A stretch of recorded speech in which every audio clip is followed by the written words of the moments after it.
So we don't. No, can we, Andreas? You need to sit over here. Yeah, it's only because it's like what it says there, so. Oh, really? No. Otherwise, cause I might forget your names and now I can just look up and see. That's a good idea. Yeah. Thanks. Okay. Not too comfortable.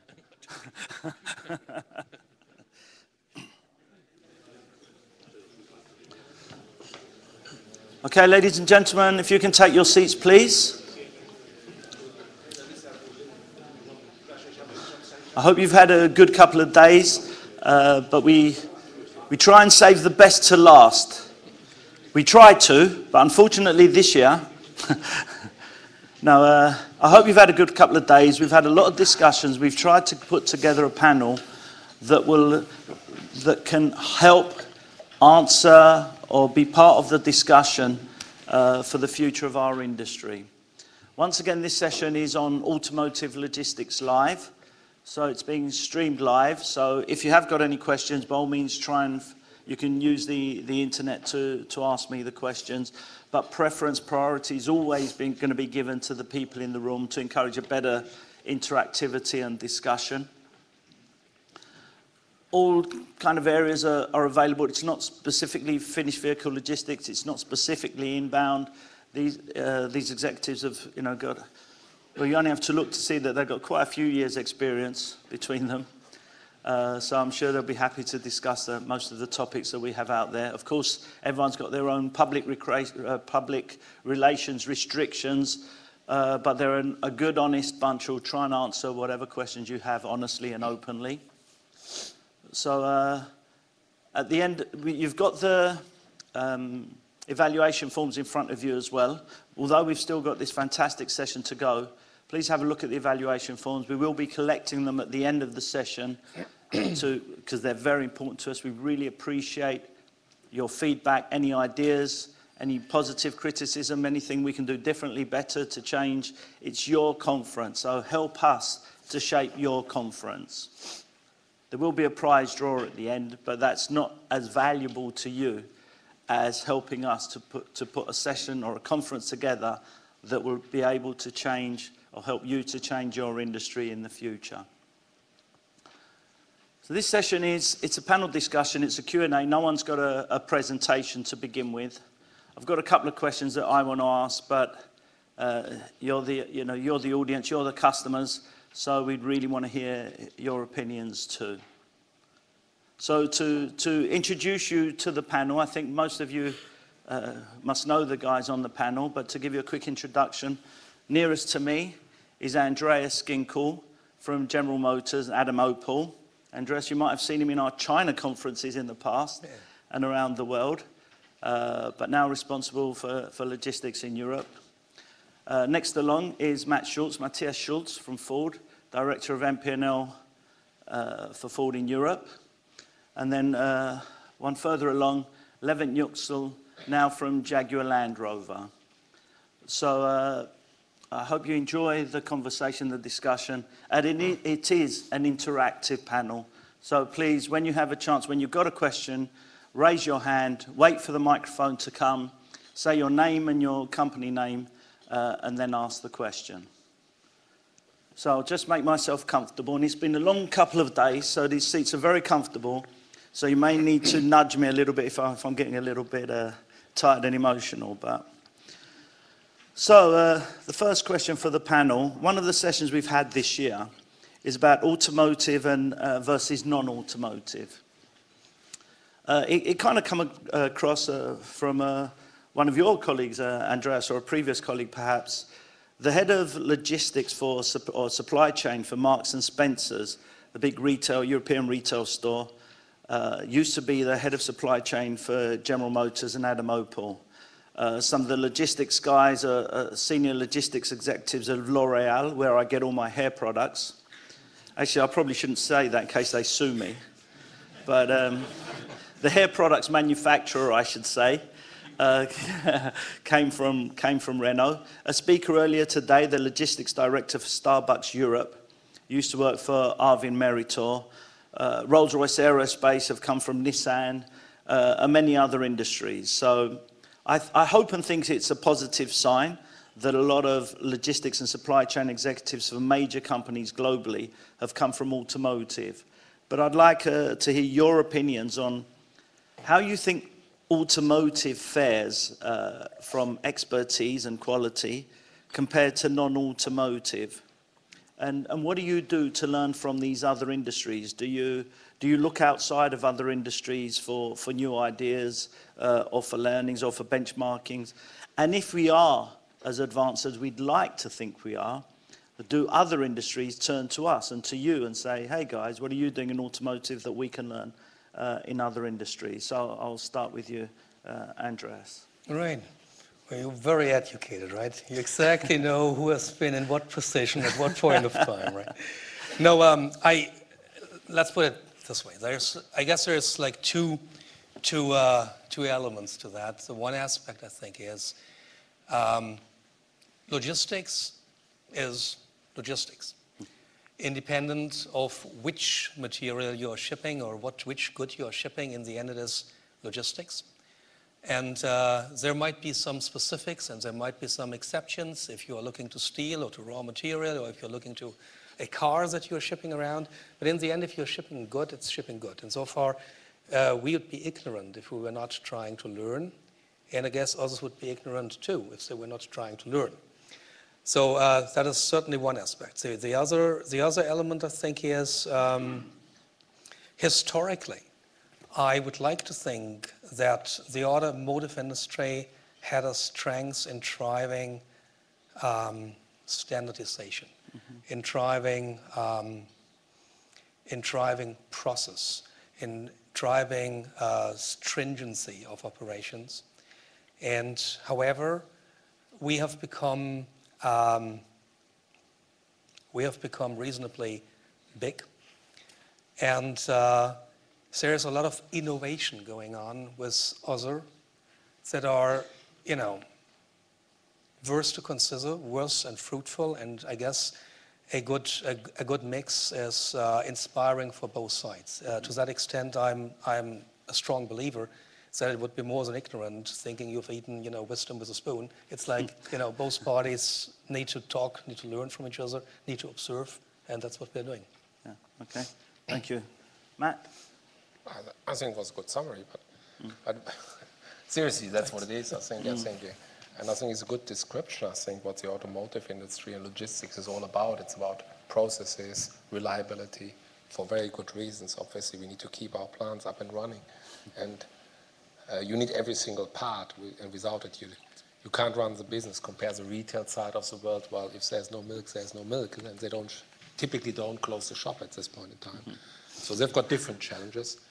Having said that, I think that the other industries are, as far as innovations are concerned, probably ahead of us. I think we do it much, much more traditional. I think more or less, without knowing the exact details, you all operate the same, and probably operates the same way for the last 10 to 15 years. I think the big innovation has not necessarily happened in the automotive industries, and others have probably overtaken us. Like the retail industries, think about RFID, the use of RFID, information technology, track and trace, probably in some elements ahead of us. And there are other industries where we can also learn from. I pick one of my favorite topics, which is safety. I think one of clearly there are other industries that are much more focused on safety than we are. And take the chemical industry. Well, one of their base assumptions is something can go wrong. And that's why they're probably much more stringent on what they're doing on safety items, because they know if something goes wrong in our place, well, there's a serious incident happening. So just I can only agree what Andreas has said, and it's probably time for the whole industry to look to the other industries and see how we can improve. I think it's about RFID, it's about packaging. I probably said this before. I think the role model for packaging is probably IKEA and neither, sorry to say so, neither JLR, Opel or Ford. And I think that's the type of innovation we need to drive, I strongly believe. Okay, thank you. And your colleagues, Debbie and Steve, told me to ask you extra hard questions, Levent. So the same kind of question, what can we learn from, what can automotive learn and how do we rate? But one of the things I heard is that automotive is very good when it comes to cost cutting or price cutting and cost cutting, and along Matt's point there, but not very good at innovation. So again, your thoughts in general on the main question, and maybe particularly on that point. Yes, actually, I feel from the automotive perspective, this is a very important purchase for the end customer. And I feel we are so close, and we need to be very responsive to the changing expectations and demands of the customer, which is customization, and which is bringing us a lot of complexity, and which makes this equation even more difficult, which to meet that complex expectation in a timely manner, in a cost-effective manner, and with the right quality. So from that point of view, we have been discussing about innovation, and we have been talking about innovation, and there were some statements about that. We have good IT practices in place, good IT solutions in place. But as Matthias highlighted, do we really employ those practices good enough or sufficient enough is something else. From that point of view, I think there are lots to be learned from the other industries. Although the amount of money and the effort and the thought process invested in automotive logistics is quite high, the level of the changes or the level of breakthroughs we have achieved recently are quite not comparable. From that point of view, basically we try to look out to the best practices even out of the automotive, like who are the market leaders in responding to the customer demand, very changing customer demand, who are the most responsive, most agile movers in the whole industry, not only limited to automotive. And I think in this perspective, we also expect a much level of triggers or good ideas from our service providers, because for a service providers, when it is especially for the inbound, which is not especially a dedicated model of transport, which is not the case for the outbound, is the tools or the equipment is dedicated. But when it comes to the inbound, it's not restricted to the automotive.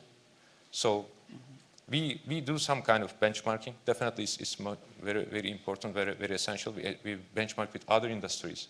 We try to learn from other industries, but I think our service providers, our partners, play a big role to bring in good practices and good ideas so that we can employ, so that we can cooperate jointly to go to that good location.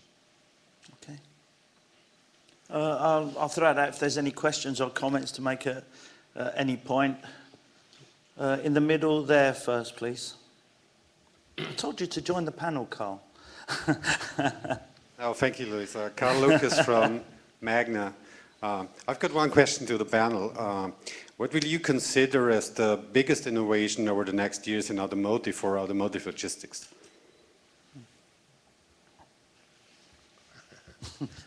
Matt, on this one. I tell you what. What I consider innovation is hearing here OEMs are focusing solely on cost cutting. What I hear as innovation is earlier today, well, the carriers, would not be, the service providers would not be doing, their job properly without getting the information from the OEMs and things like that. I tell you what, we are discussing the same prejudices and chewing around that since years. I don't think that any of that is innovative, and I do not think that any of that is true. 2 or 3 things that I see happening. Let me put it into perspective a little bit. The one thing I see happening is there is a price elasticity, and I agree that the price elasticity of demand might be different for some products. But if you were asking us here in terms of cost, and you're having a Ford or an Opel or a GLR product that costs you 30,000 as a customer, and you have a Porsche that costs you 25,000 because you are transporting it cheaper, guess what the customer would buy? Insofar, cost is an item. So what innovation needs to be focusing on is how do we manage cost? One approach in terms of managing cost, I think, is a broader, a total enterprise cost approach. By saying that, I'm not saying we need to permanently be squeezing rates out of a supply base. No, we certainly need to analyze cost, and we need to optimize a network within within a manufacturing and a supplier constellation. And that networks that we are optimizing, I guess, is all around, are we providing the right incentives to our service providers to optimize their conveyance properly? Are we providing the right tools and measures to take synergies out of volume, respectively, out of a broader book of business to combine and enable a broader network optimization? And do we not need to work as a OEM on optimizing a supplier localization, on optimizing a manufacturing footprint? Is that not the broader story to tell? And if it is, then I would call that an innovation, because we need to implement that. That is a path we have done. And so far, I think that this is indeed a different approach, and we will certainly be able to discuss more details on this one. Another element I see happening, not so much from an OEM side that's driving that, is that I'm convinced that a higher degree of computerization, as I heard the nice buzzword this morning, is certainly enabling, is certainly an enabler, as every technology is, to move the needle to some degree. What I'm a bit puzzled with yet is that we are discussing sometimes elements and aspects of life that might be occurring in 10 years and are eventually forgetting on how we match a plan over the next kind of 3 years. But clearly I see computerization, I see electronics, I see there is a lot going on. And I guess if these two elements come together, you know, in terms of everybody recognizing that there needs to be an incentive and a system to carve out cost and to optimize cost, to manage cost, and to do that from a broader scale than just squeezing rates, together with a improved utilization of the technical means that might help here and there in terms of some degrees of improving process times, throughputs, whatever. So I guess these would be two innovations.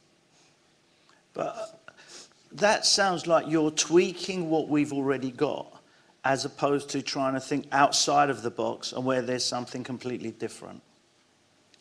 Well, I don't think that this is within, this is tweaking what we already have.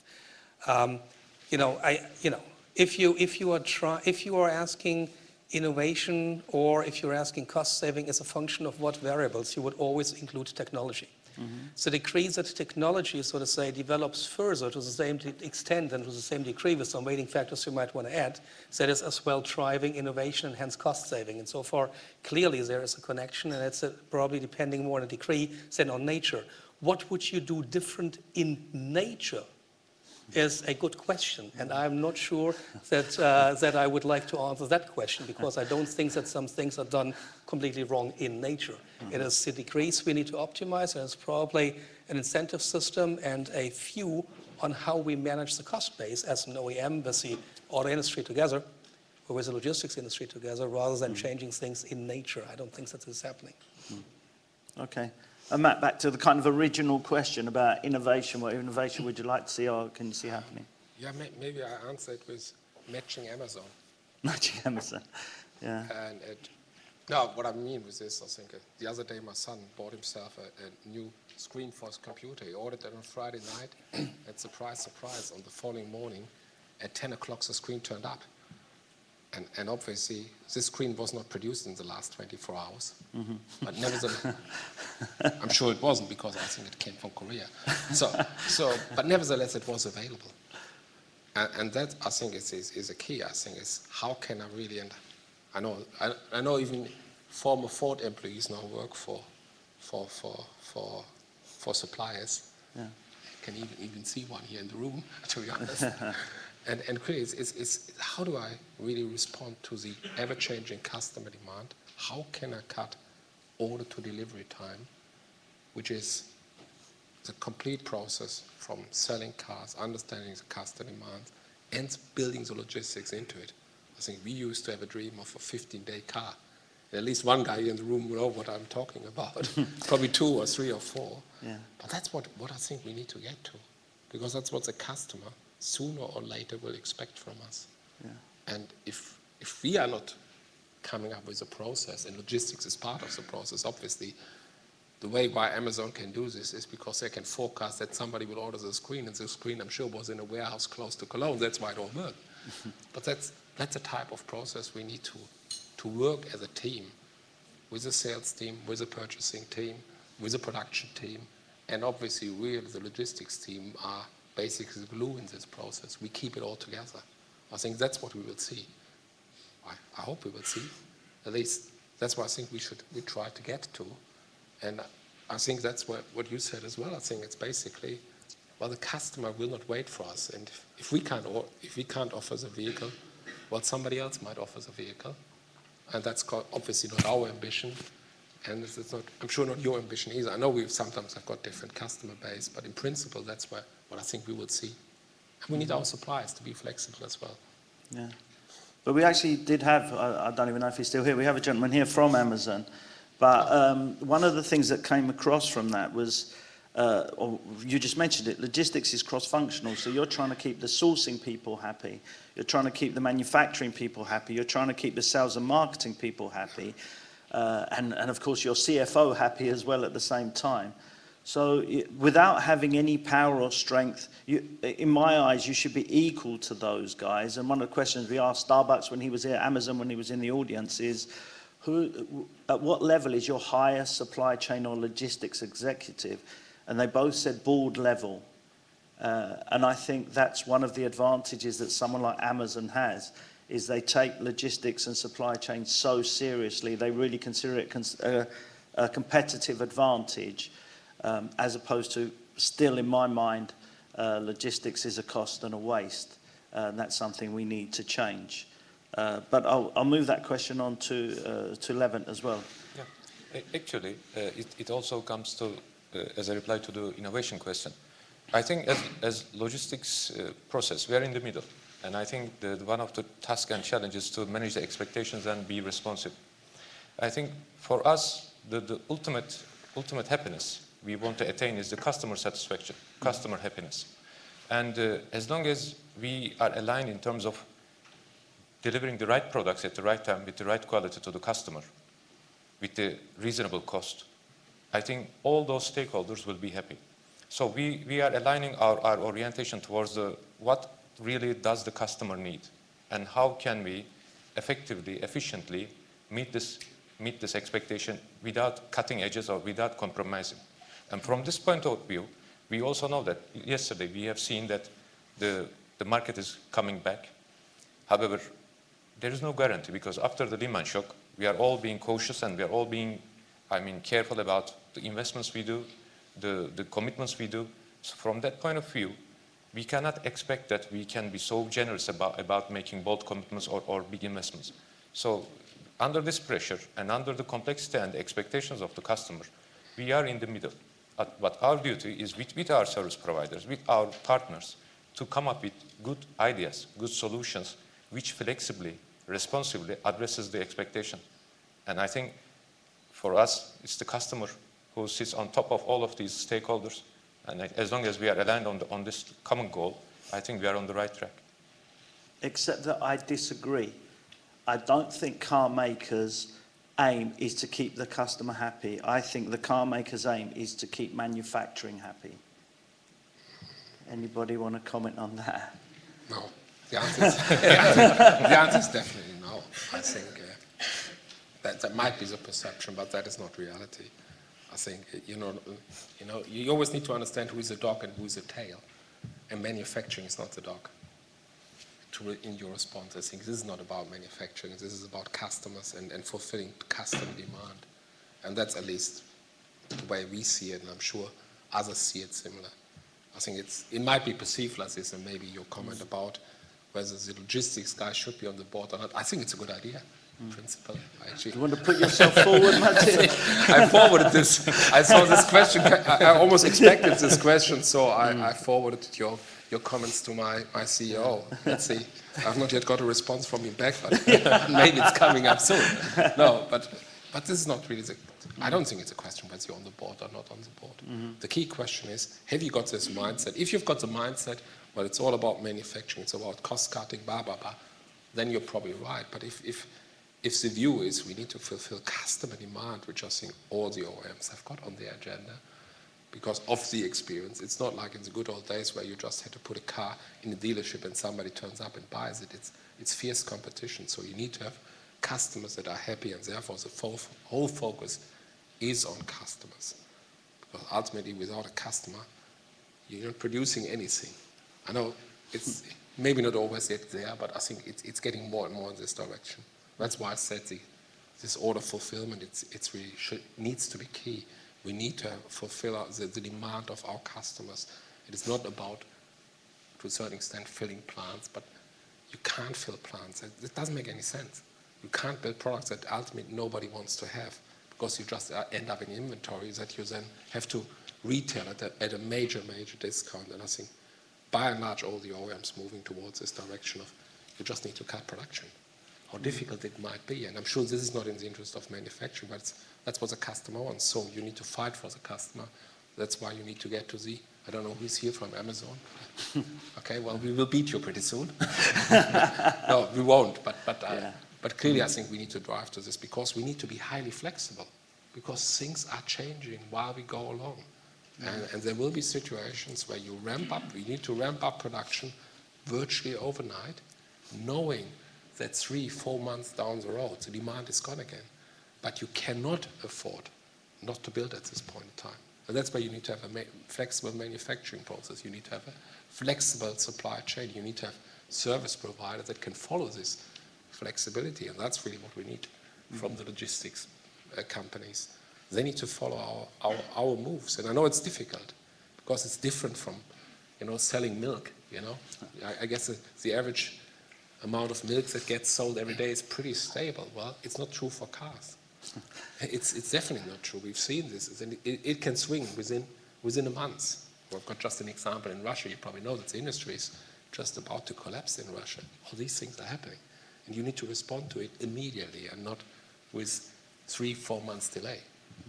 I'd like to add a few thoughts to that. And I love it that you raised that provocative question, and I think it is not true. And I tell you why. I'd like to break out into 3 different elements. One is a commercial, the other one is an operational, and the other one is our principle of being. You know what? The auto industry lives from manufacturing cars because we sell them, and that's how we earn our money. Insofar, clearly, we do not want to compromise on reliability to build the orders for which we have, to build the customer orders that are out there. We do not want to compromise that. Whenever we need to change sequence because material is not there, or whenever we need to change sequence because the sales markets are volatile and whatever else is happening and we need to adjust our schedule, therefore, then this is creating churn. So we love stability and we love to satisfy what we are here for, which is to provide our customer with the products they have ordered. Insofar, that is a correct statement. It is our reason for being, actually. Now, the point you were raising from an operational perspective, that's where I'm saying I'm not at all agreeing. What we have accomplished, and we have done it, I know others have done it too, and we have further refined that over the last couple of years, is we are bringing, for every sourcing that we are doing, for every material sourcing that we are doing, all stakeholders on the table. Manufacturing, purchasing, supply chain and logistics, and engineering, and we take a joint decision. And we are not doing that to make either of them happy, but the decisive parameter is the total enterprise cost. And why am I asking that, and why am I bringing that into that operational perspective? Let's assume the following. Manufacturing might want us to ship a container from Korea with a packaging that is so that the line side presentation is being optimized. And I might be losing 80% of density in the ocean cubicle that I'm shipping, and I'm wasting cost. Hence, it is in the end a total parameter that would decide, am I using expandable packaging for 5,000 kilometers that I'm shipping so that I can stack it up and fully utilize my conveyance, versus do I present at line a packaging that supports, all ergonomics of the build at this very moment in time. And in the end, we are balancing that decision and we are coming to a conclusion. And this is why I think that from the commercial and operational reality, it would be, and I know you did that on purpose, right? It would be playing with a prejudice to assume that we are doing it to make either stakeholder happy or to do it just to serve manufacturing. This is not the reality any longer. This is not the case. We are doing it on a total enterprise cost decision, and we are doing it with taking into consideration all these various aspects. Okay. Well, there are a couple of questions, but there's one at the back that came first, but then we'll come to you. I think there was a question at the back, but my eyesight's not very good. Oh, there it is, yeah. I have to put your hand higher, Stefan. I'm a short guy. That's better. Thank you. Hi, Louis. My name is Stefan Weichel. I'm a professor at the University of Cologne, and I run my consulting company. I'm one of these crazy guys who changed industries. And I was in OEM, then it was boring, I went to chemicals. It was boring again, went back to OEM. So now about this benchmarking thing. And I believe that indeed there are a lot of good examples in other industries. But it's not good enough to just look at the industry as such. It's good to look into micro elements of those industries. So do you guys have an example where you believe that, be it in inbound, be it in outbound, be it in after sales, that there's an example where you are looking up to? I want to become as, I want to be as in electronics, in so-and-so, which are really truly benchmark exercises you would strive forward to. Well, I can answer the question for us. No. Sorry to say so. No, we don't. Yeah. We don't know because we are not good at benchmarking, right? Because it's first of all, it's, as you can imagine, extremely difficult. But it's probably fairly easy to benchmark with Jaguar, Land Rover, and Opel because we're doing the same business. But just talking the same language with this other industries is not typically very easy because they've got totally different terms and technology, and it is not really on our priority list to do the benchmarking. That's why we don't do it. If we were really convinced and put the effort into it, we would find these things. But we've still got enough to do with ourselves, probably, where we see enough opportunities. But I agree, you probably would have to go into the... There's nobody best on everything. Everybody is best in a certain category, obviously doing benchmarking, but then, well, the start of the benchmarking is probably, and the success to benchmarking, to accept that you won't be best in everything. That's my strong belief, because if you start benchmarking, which typically happens, and you say, well, we need to reach for getting as good as Jaguar Land Rover, or as good as Opel, or as good on every category, that will never ever happen, right? So you need to accept benchmarking can only get you from a certain level to a slightly better level. But in principle, although we know the other industries are out, at least we don't do extensive benchmarking with other industries. I don't know what's with you, but probably not too different. Yeah. Actually, yes, it's a very precise statement. We don't have one single model which fits for an industry or for a solution exactly that we can employ and exactly implement. I totally agree. All industries and all commodities or all products have their own challenges, have their different behaviors from the customers, different expectations from the customers, and also the elements, let alone the elements that we input into the system. But what we try to do is to identify the weak point of our system, to identify the areas that we can develop. So from that point of view, the benchmark could be made with other industries, or some learning can be made with other industries, but it is to a certain level that we can have some understanding, have some incorporating some good ideas to make our existing network or system to work better or efficient. But isn't Stefan's point that, for example, and maybe in a way you guys are too high, and you said earlier, IKEA is possibly the benchmark for packaging. So isn't Stefan's point that you should be focusing on, when it comes to packaging, I better benchmark with IKEA as opposed to benchmarking with IKEA in general? Is that the point you were trying to make? That's exactly the point. Yeah. For example, IKEA, they did away with pallets. Yeah, so if you were going to a retail conference 2 years ago, they told everybody, we do away with pallets. Whoa. Because they have, I don't know if you realize, these plastic corners now, because they had loads of pallets. So nobody thought that this is possible. They made it possible. But this is exactly what I mean. To pick those elements, and I mean, it's a fair answer saying, well, not really. And I tell you, I can help you if you Wish. So, In your this was the as- sales pitch. Thank you. I assume in your capacity as a professor rather than a consultant, right? You know what, just to make a little joke here, I loved your question on the outbound side. I thought that this is, our domain in terms of shipping cars. But I'm not exactly sure I would fully agree. I mean, what I think we are trying to do is when there is examples, there are examples that we are getting aware of, then we are checking against those and see what of that, if we are convinced, we could incorporate.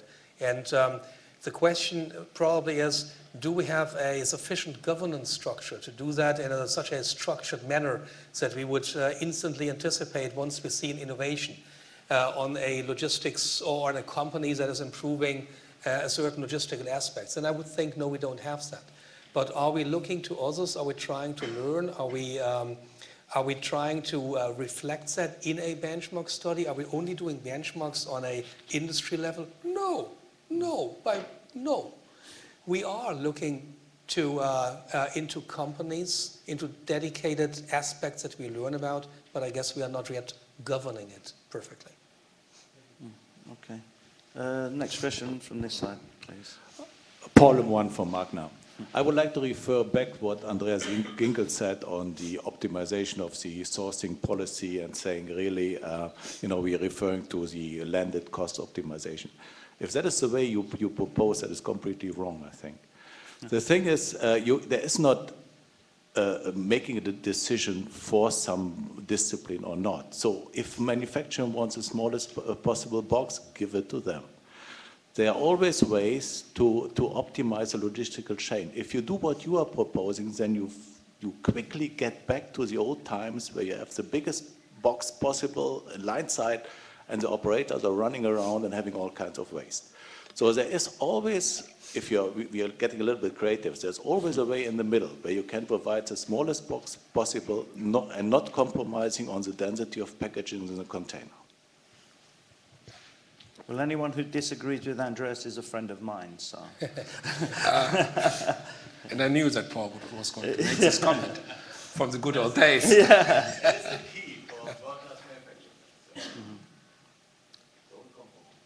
Was that a question? Comment. But I think what Paul really is saying, apart from the packaging side, is you need to have clear strategies and you need to have clear guidelines and principles after which you basically everything else is the exception, needs a deviation, therefore senior approval why you do it. You need to have base principles in your business, otherwise I think you can't be successful, because if you're trying to optimize a single box, you will never get to a result. I think that clearly you get a sourcing footprints, you can do this, but you can't, if you boil it down to the last part number, you're dead. So you need to have some base principles how you run your manufacturing process, and smaller packaging, or no, smaller packaging is not the objective. The objective is no material at line side. That's the real objective, right? I guess you wouldn't disagree, Paul. That's the ultimate objective. There's no material at line side. Oh, just what you need. Yeah, but you don't. There's no backup material at line side. It's one piece flow. I think that's. And if you've got this in mind, you need to work backwards instead of justifying why you need to have a smaller box. You need to justify why you've got a bigger box. This is one example, but there's other base principles you need to understand in the business. How do you want to run your business? Unfortunately, I come back to my family and my son again. The reason why it worked with Amazon, because the screen was there. It was not a dedicated screen for him. That's why it works. It comes back to the outbound world. Well, if you want to have the vehicle quickly to the customer, you can't wait. The customer turns up, you put it into the ordering system, you build it, you ship it. Well, you will never get to a 15-day car, or whatever you think is the maximum achievable by doing this. You need to have other concepts, which is close to what obviously Amazon is doing, is projecting what the customer might want, and put it as near as possible to the customer, and then do the last, if needed, a modification on the last mile. I think that's the only way you get to 15 days. So this is another principle you might want to pursue, and you need to have base principles in the business. Otherwise, you're drifting in all kinds of directions. It depends too much on the individuals and their, how powerful they are. Maybe the guy, there's a vice president of purchasing and the logistics guy is not on the board and he makes a call. Well, that can't work. But if you've got base principles, that will not happen. Paul, I would like to respond to your question because I do not think that there's a contradiction. That is probably a matter more of how refined we are presenting a certain concept here. What clearly is a prerequisite into what I just raised is that there is an understanding in our case, on a per commodity level, what the manufacturing swim lanes are, what the engineering swim lanes are, what the supply chain logistics swim lanes are. So we are, of course, needing to define the swim lanes that we would set up as requirements. But in the end, if you are being tasked to optimize from a cost perspective, it is, we have a big history of optimizing cost given one variable. And I'm not sure that this is leading, let me reword that. I'm convinced that this is leading to a suboptimal decision. And insofar, you have a target function into which you're optimizing certain restrictions. And clearly the restrictions are defined by the swim lanes, respectively requirements of each function. But that does not change the target function. It is only that the target function needs to take these restrictions into consideration. To that degree, I think we are eventually saying the same thing, just we're talking to different levels. It depends on where you're making the decision point. Right. Can we wait for the microphone just so we can all hear? It depends on where you're making the decision on. If you make the decision on the sourcing for single parts or commodities, you might go in the wrong direction. You need to overlay it with the optimization of the value stream. Yeah? And what always counts in the lean world is to go line backward principle. Yeah? And not forward. We missed completely the boat in the past, and I shared 12 years of experience at Opel with you. We always missed the boat when we tried to optimize in a push principle rather than a pull principle. And so for good, we changed. Okay, there was a question at the back there. Is there still a question there?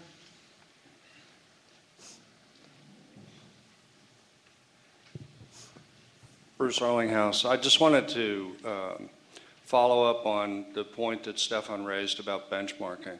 And I think there's a very popular misconception about how that process actually works. You don't measure yourself against your competition. Benchmarking is really about process improvement. And the classic example is that when Southwest Airlines wanted to speed up the turnaround time for aircraft on the ground, they didn't look at all the other airlines because they had a lousy record with that too. What they did is they benchmarked and they studied how Grand Prix pit crews move competitive cars through the pit and back onto the track as quickly as possible to streamline the process. And I think that's the fundamental point, is that if I was responsible for service parts for an OEM, I'd be very interested in what Starbucks is trying to do, because I think a lot of the pain points that they have are very, very similar. And you're not going to measure your performance statistics against theirs. What you want to do is see how they solve the similar kinds of problems that you're dealing with on a day-to-day basis and enhancing customer satisfaction. So benchmarking really, if the training I went through was correct, is not about measuring yourself against the competition, because all you're going to do is incrementally improve, and you're telling people, for example, if you got a breakage loss, don't be so clumsy. You're not telling them how to fix the process problem. Okay. Thank you, Bruce. Question here. Your training was a long time ago, though, Bruce, to be fair. Slightly different question. Karen Kinsella from Jeffco. In 2008, we had an economic blip. which we all know, and the trend is showing that that's in reverse. But I'd like to know what changes each of your companies have made to minimise the impact if that was ever happening again in the future. Okay. Start on the far side with Levent. Okay, actually I have touched upon this subject, that what we learned from the crisis is that we don't have the luxury of long-term stable orders. We don't have that luxury of long-term, customer or order bank. And based on that, what we expect or what we try to be is as agile as possible and responsive, which brings in the subject of flexibility. So we are always careful about the investments we make, because when you make an investment, the lead time for the return on investment has to be very sensitive. So from that point of view, as I highlighted, we need to be very responsive and making a good, accurate precision analysis of the forecast and how flexible we can meet those ones. And these are the basic elements that we put into process to propose a solution. Okay, yesterday we have been seeing that the changes in the market, but still some people are conservative about some of the markets, that they may not be as promising as they could be. And we see the political influences in the recent world. So these all add on to that. We have to be responsive, and we have to be flexible about our solutions while managing the other expectations. As we said, from a manufacturing footprint, we have been talking about keeping the stability in the manufacturing. We have been talking about some stability of the orders, but all of these elements are bringing pressures on our shoulders to be agile and responsive. These are the basic elements that we put into process. Any other thoughts? Or no? Yeah, maybe. When you all know where we come from in 2009, right? And I guess one of the first things we did was trying to really change mindset. We have tried to implement a different culture in our company that is very much focusing on driving ownership, driving accountability to those who are taking ownership, and removed administration to a very high degree, because we understood that this was slowing down decision-taking process. So you will find a very, very, my perception being now since, 15, 20 years, whatever, at Opel, the company 10 years ago was a different company. It was a different company. We were administrative, we were slow, we were not taking decisions. Decisions were already elaborated to the top. You would not make use of all the multipliers, in your process. And hence we are trying to really change that. Eliminate bureaucracy, be quick in decision-taking, alleviate problems, drive ownership and accountability to as many people within their swim lanes as possible. And that is a key enabler that started, that was, so to say, the starting point to a couple of other more concrete and tangible points, but that is the real change, if you were asking me. Matt, what did you do in the blip? Probably what helped us to get through the crisis. No, seriously, but it's one of the key principles is adjust capacity to demand. I think we are no longer, if the capacity is exceeding the demand, we need to cut capacity. There's no way out of this. You need to immediately respond. Obviously, you will not always shut down a plant, which obviously has happened in 2008-9, big time in the US. But you need to respond immediately. If there's no customer, you can't build. Stop.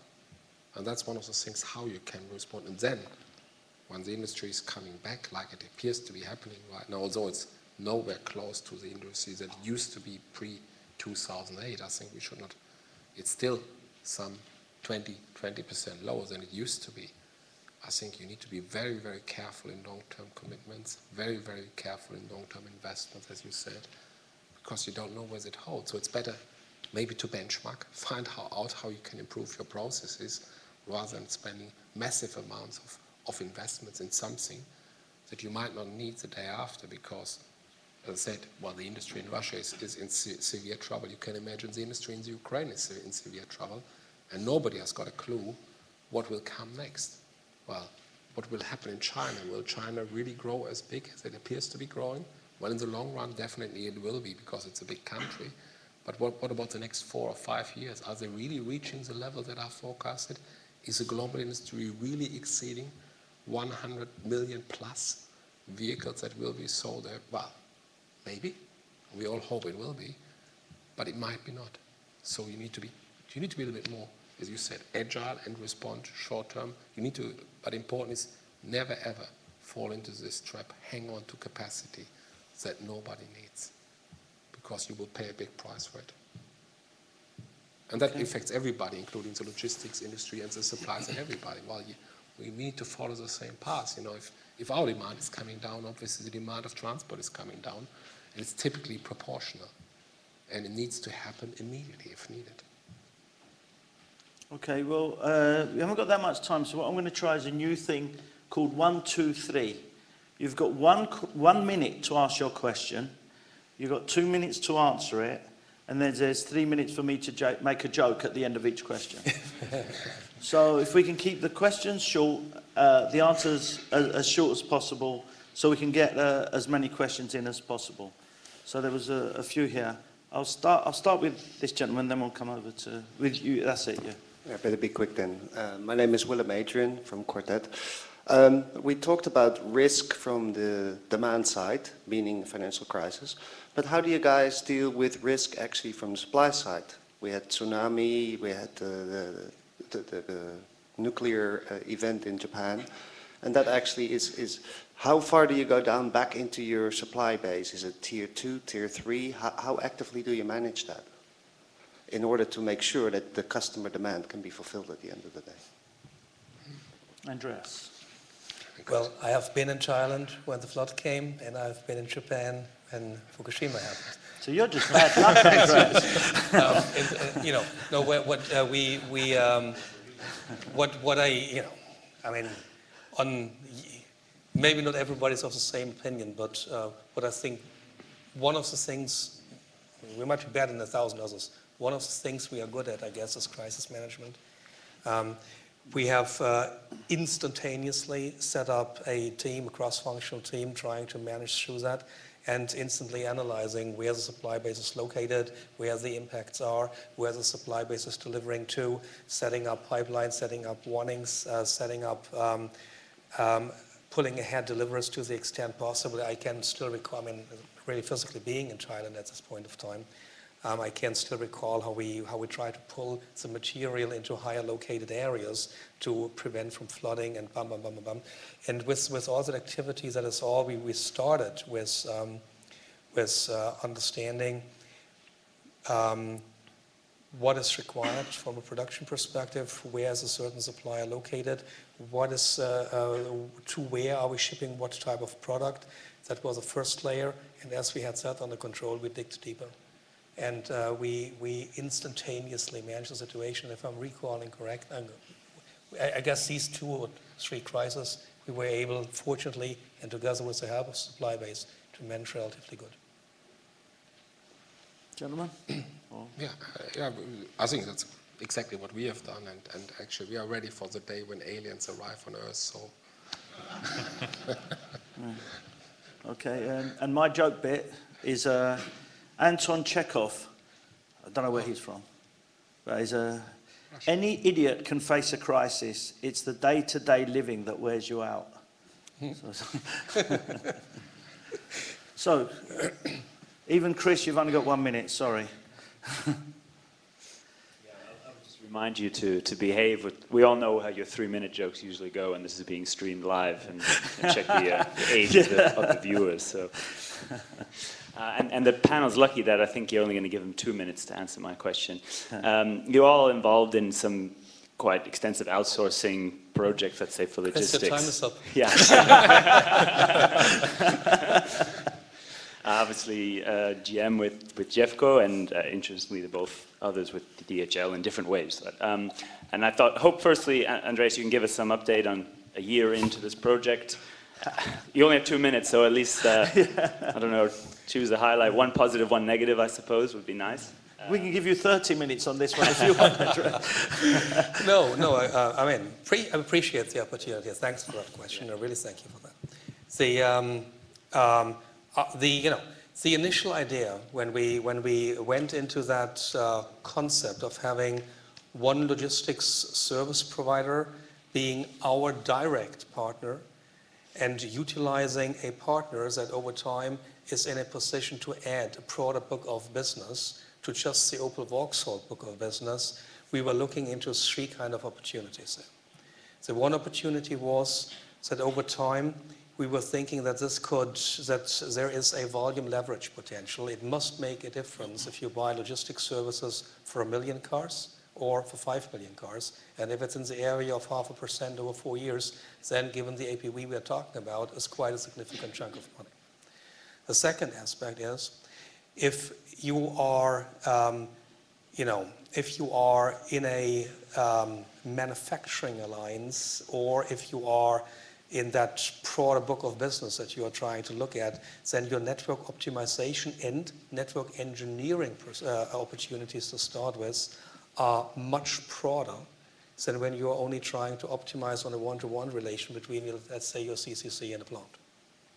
The third aspect was that, and that links back to another question we were asked earlier, what did we learn from the crisis? Well, one of the things we learned was we have been cutting down cost on innovation, on IT systems, on process capabilities that were limited to be fully operational because we didn't invest in IT systems. So we said it is making sense if we are bringing in a provider that is helping us with state-of-the-art, like being a logistics expertise provider with state-of-the-art logistics expertise on IT, and as well with competence on, why should we assume we know better what a logistics expertise provider should know?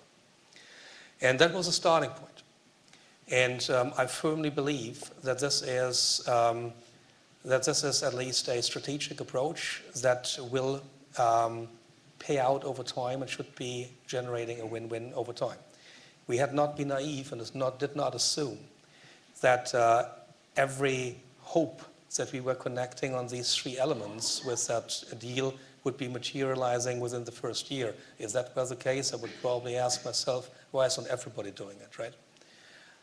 Insofar, we knew that there is a transitional time, and we understand that, and we lived through that transitional time. We are together with the underlying supply partners, the underlying partners we have, together with Jeffco, together with ourselves. We are trying to go through that transitional time in order to come to that point that we all want to be at, which I just raised. And insofar, the good and the bad. If you were looking at it from a perspective 2013, quite a number of aspects achieved. However, a transitional period which is not always easy. Looking into 2015, given the engineering that is in development right now, I see a lot of tailwind, and I'm seeing the win-wins that we were hoping to have. 2014 is a period we were trying to stabilize. Any comments from the DHL contingent? It's not DHL versus Jeffco, I believe. It's a totally different concept. And yes. I can't say anything about DHL right now because two people are just sitting here that are running the show for us. So yeah.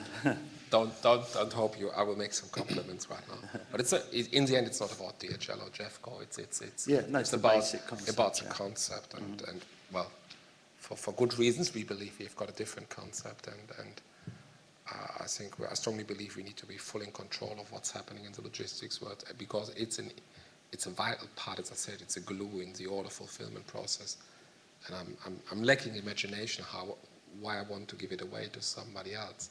Or in other words, if Ford goes one fine day this route, I think somebody else will be sitting here in this chair. So because I strongly believe it's a different approach. We believe our approach is different and is helpful to us, and obviously I can't comment on GM.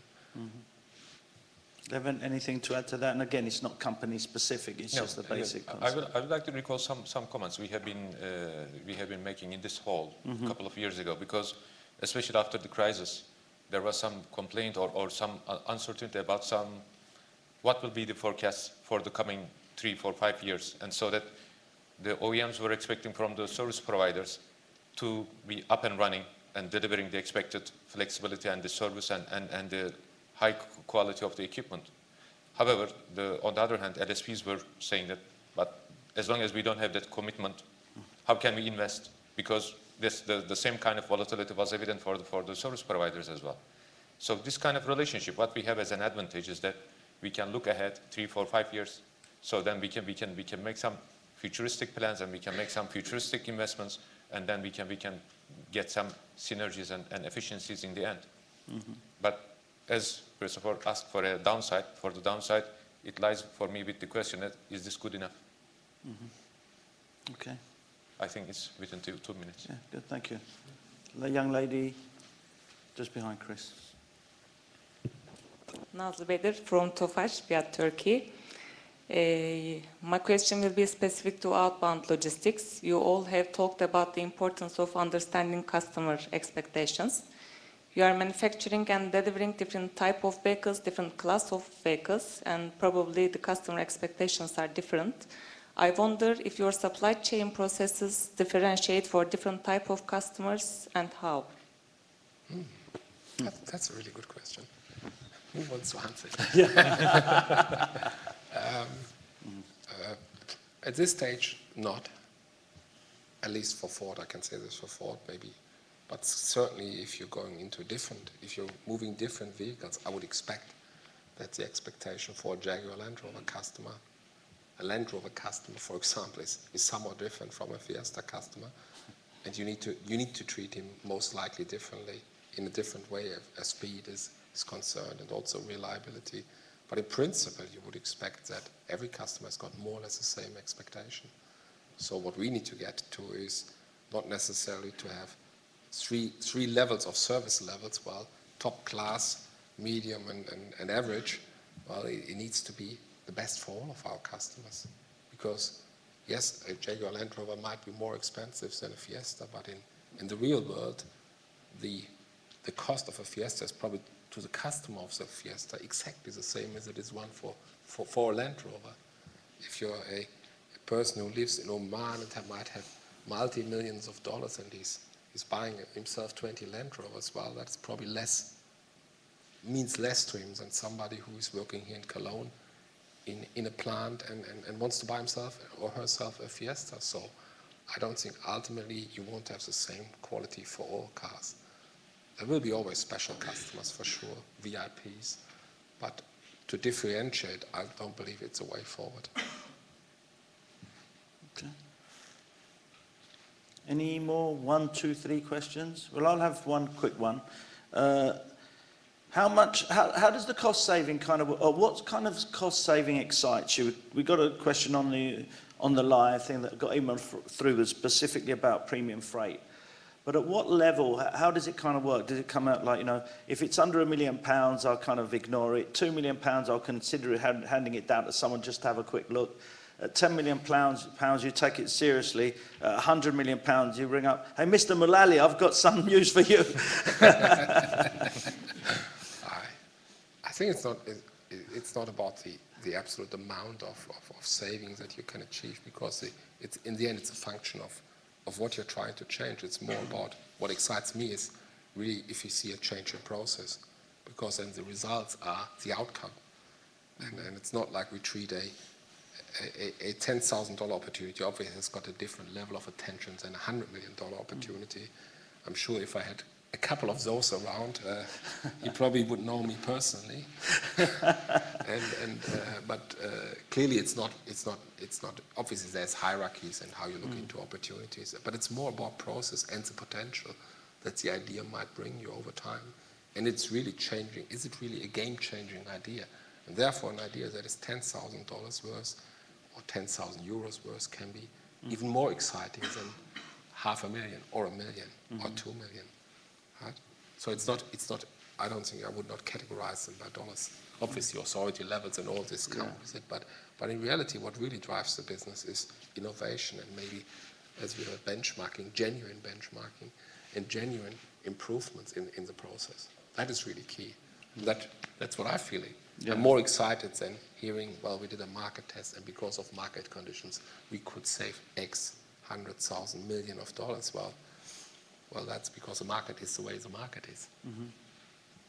Andreas? Come, you're more cash motivated. Come. Well, starting from 1 billion in 4 years, you would see us. That's not bad. Yeah. We could get one supplier who could do that. No, I know. Seriously now, I guess if you're looking into what an OEM is spending on a global scale, if you're now asking me, not as a representative of Opel only, but of General Motors, I guess the spend, the logistics spend we have every year is, and I'm not saying numbers right now, but it is extreme. It's probably bigger than the cross-national product of the one or other country. And then you're asking yourself, how much money do you spend in engineering? And I won't tell you as a number right now. But then you certainly need to understand if there is a way to optimize. And that way to optimize, and I'm repeating what I said earlier, we have completely overcome the thinking that we could get, that we could get what we think we need to get from a purely logistics commercial perspective, from a purely sourcing perspective, from a rate squeezing perspective. No, we cannot. We are getting it from reflecting on a total enterprise cost perspective. If there's a way to optimize a supplier location, if there is a way to optimize manufacturing location, if there is a way to work within the network engineering you are doing. I just responded to Gur's question how we think we need to do that.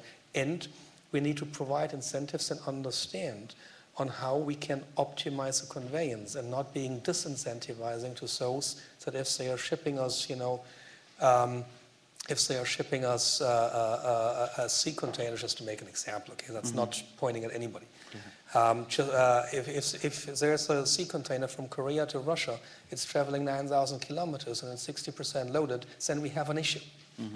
And this is what we are looking at and need to be looking at because this is driving out logistics cost. So my answer was serious.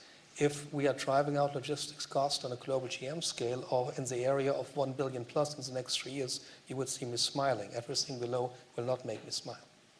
But, and this is just as much to Matthias as it is to Levent as well, is that, and I don't think it's a secret, is that it did come down. It's kind of well known that the challenge was remove $1 billion of material costs. It wasn't, let's see how innovative we can be. It ended down to cash. That's why I asked that question to Matthias as well. It was, what is the, what excites you? All right, $1 billion is obvious, but it does tend to be more about cash rather than, will you be promoted if you're, to any of you, will you be promoted if you say, you know what, we've got the most innovative supply chain. We've come up with some really radical ideas that save some money. Or, do you know what, in the last 3 years, I've saved $1 billion. And it's one of the same question, right? Yeah. You can't save $1 billion by just squeezing rates. It's mission impossible, right? This is, you must have a really poor purchasing team if you're in this position. It's about process. It's process, and I don't know. $1 billion is a lot of money. Good luck. No, and I guess one of the colleagues said something, if I can add to that point just a second ago. You were talking about process. What am I saying here? Because it sounds so abstract. Let's assume you have a certain given volume into a plant, and you have a paradigm in this plant, or you have a paradigm that you never shifted. So they're saying, I want 4 times a day delivery. And then because the given volumes that you have out there is leading to a less than a full truckload 4 times a day, or it is leading to an RDC route. Well, you might want to investigate your number of RDC routes and your less than a truckload lanes and understand if you can put more on a full truckload, and then you might want to understand what does that mean from a total cost perspective to my inventory. What does that mean to the space I need? What does that mean? And then you take a decision. Or you are trying to understand, well, do I need a full truckload every day? Or is it eventually better from, again, the same time of comparison I was just talking to, if I'm having a rail shipment once in a week? Or you are taking another perspective to that and say, can I, given certain streams that I'm having, can I combine a rail shipment for material with a vehicle shipment, understanding the different volatilities? And this is the type of analysis I'm talking about. This is why I'm saying, and I confirm what you're saying, it'll be naive and not from this earth to assume you can get that from commercial. You only can get that from a total enterprise cost approach, taking all of that into the equation and coming to the right decision. Okay. Okay, one last question.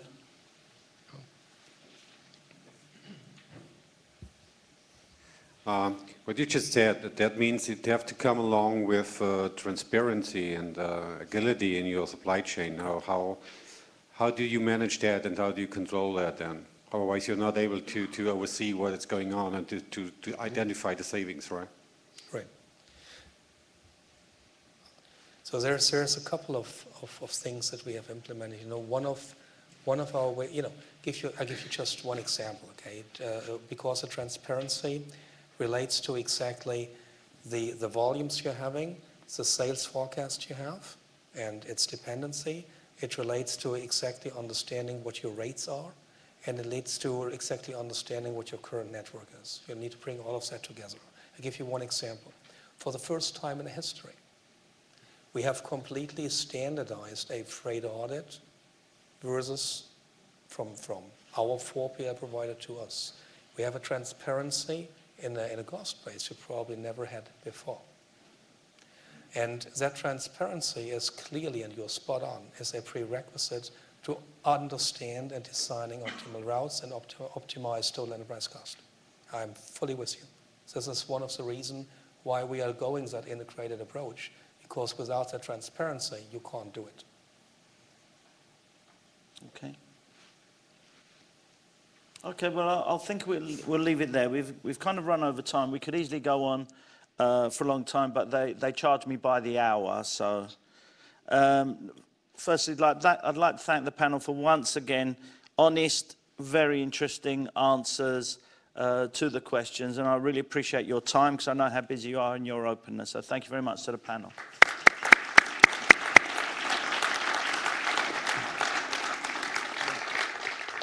So just to wrap up from my side, I'd like, I hope you've enjoyed the last couple of days.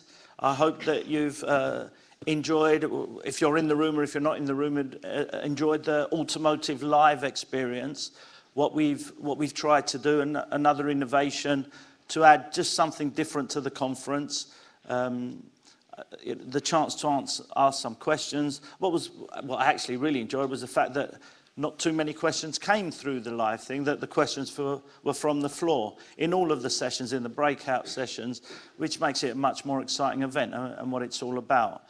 Just on the Automotive Live, I would like to point out that for technical issues, we had to stream the finished vehicle logistics sessions. That's not because it's a finished vehicle logistics conference or that we had a preference. We had two other streams. The second stream, as we called it, on supply chain, was just as popular as the finished vehicle logistics, and the third stream was a third stream, had some great input, some great people and some great meetings, but at this stage we can't stream all of the sessions. But the sessions will be available, or the sessions we did record will be available afterwards on the website. I'd like to remind you about the evaluation forms. While I'm going through the boring bit and I'm doing all the talking, it's another chance for you to complete your evaluation forms with your honest thoughts, anything we can do to help you to improve our conference or what we can do differently. Any advice for new jokes? I've been doing this for like 15 years now. Although I'm still as funny as ever, you might think I might need some new material or something, would be appreciated. Just on the last couple of days, I think we started off with a positive, well, I suppose up and down, depending, we're in Europe. So the presentation from PwC Autofacts was good. It gave us good news that Europe is on the way up and is a real growing market, which is good news because that's where we're based at the moment. China, we now know is going to continue to grow. Interesting about Russia, we know that Russia's currently got problems, but his forecast was, he was wondering if it would ever grow to the levels that they expect. So it was interesting to hear what the global perspectives are. It was interesting to hear the passion and importance that Andreas gave green, that it's still something that's of huge importance, everything we can do to make the supply chain greener, and I think we all agree with that. The sessions after that that kind of stood out, supply chain, the fact that you need a supply chain approach is very important, that it can't just be bit by bit. You know, there were a few questions I would have liked to have asked the panel, so maybe I'll have to make them as comments. Some of the comments we got through the supply chain is you look for a supply chain solution, but when you're making RFQs, you're doing them in bits by bits. So how do you get a supply chain solution when you're trying to tender them out in bits at different times and so on? But the main aim is that there should be a supply chain solution. When I was in China recently, we were talking about supply chain. Some of the people were saying that the basics in China are so poor, how can we even dare to look at the supply chain? Other people, though very senior, important people, told me that, in fact, it's by looking at the total supply chain that you understand what you need to fix at the basic level. So supply chain, having a supply chain focus is something that's going to become more and more important. I hope you enjoyed the non-automotive sessions that we had. To hear something a little bit different, ideas we can pick up, and just to make us think. It's not that anyone gave us super solutions from Starbucks or from any other company. It was just an idea that you might pick up something or just get us thinking about what we can do differently. Finished vehicle logistics, we've tried to look a bit more forward, and there were some interesting discussions there. Packaging was a fantastic discussion, it always is. It's something that's so important. For want of a better expression, we need to make packaging and containerization more sexy because it's such an important area. But the discussions that we have at our conferences are always great. So packaging is really important, something that's not to be dismissed.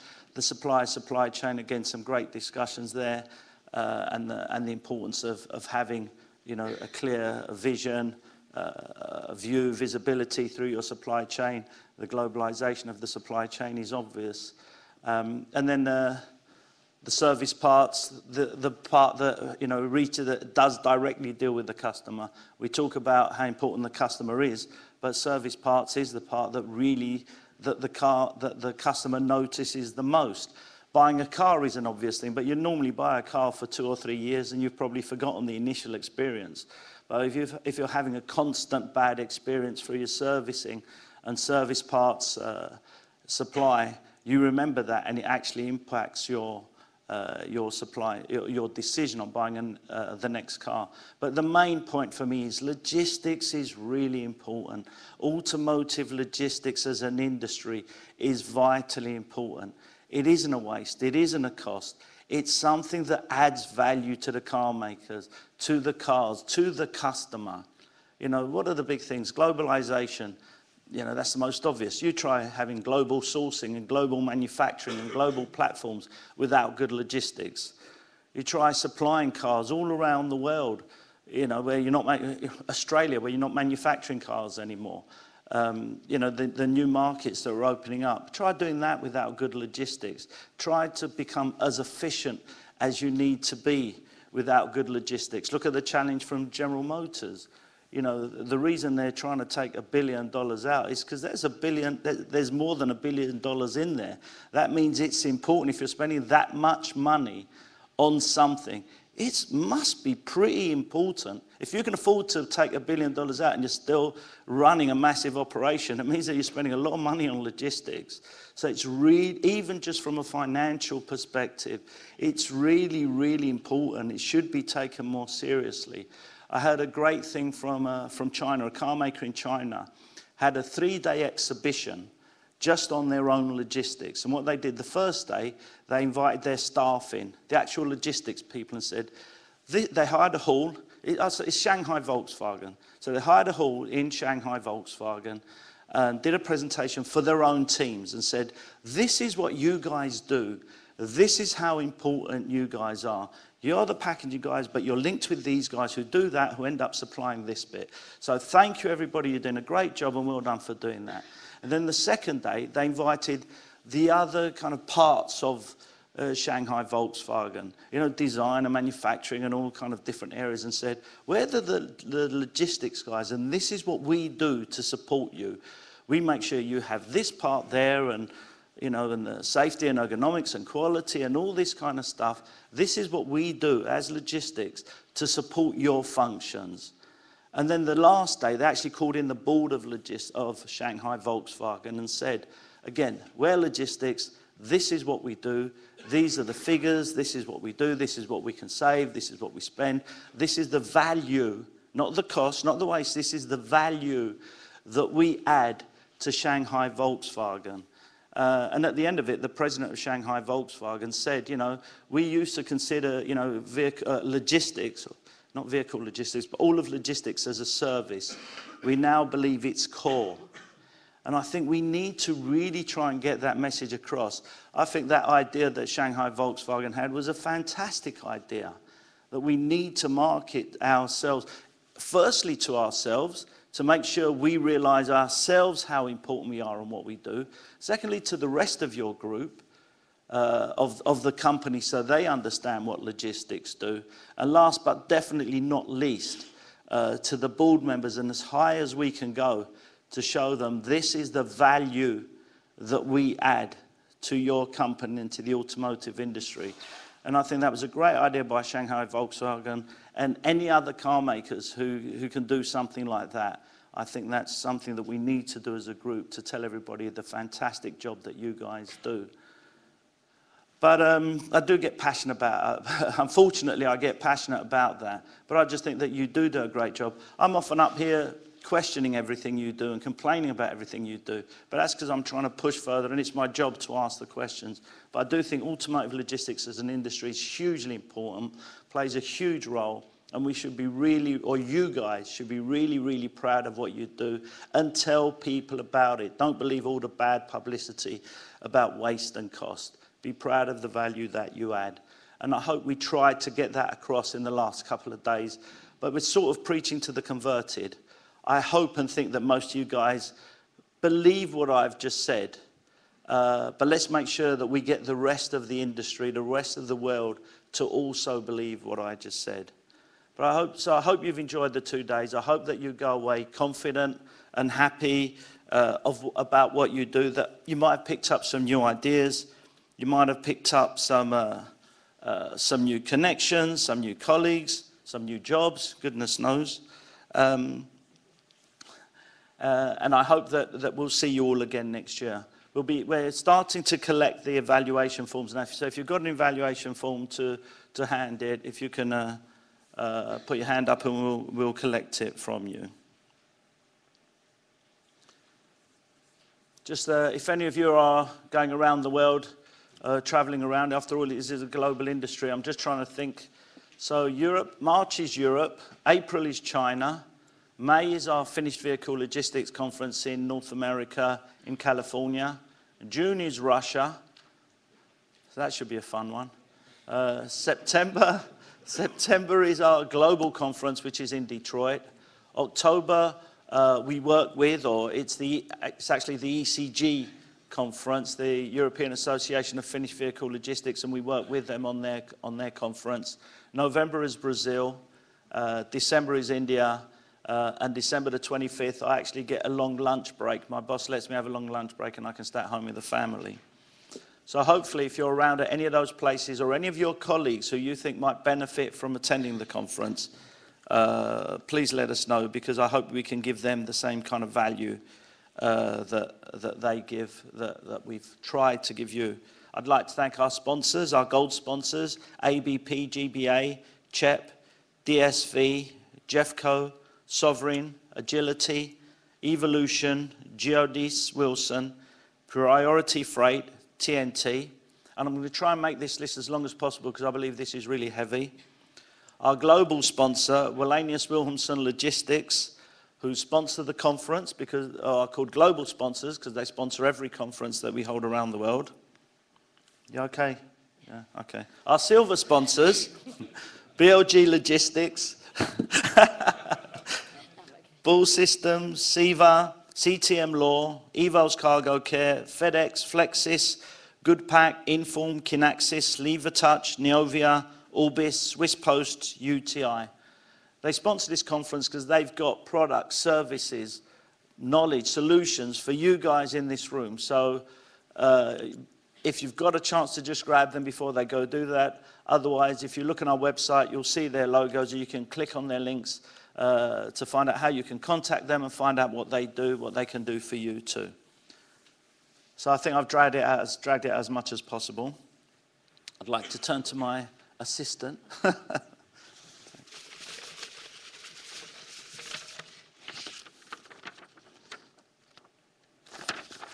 Oh, no, okay. And the winner is Bill Pollock from CTM. Come on, Bill.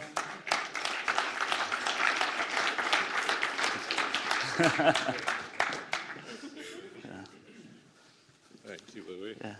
And don't think you're taking that home. I want to see that out later on.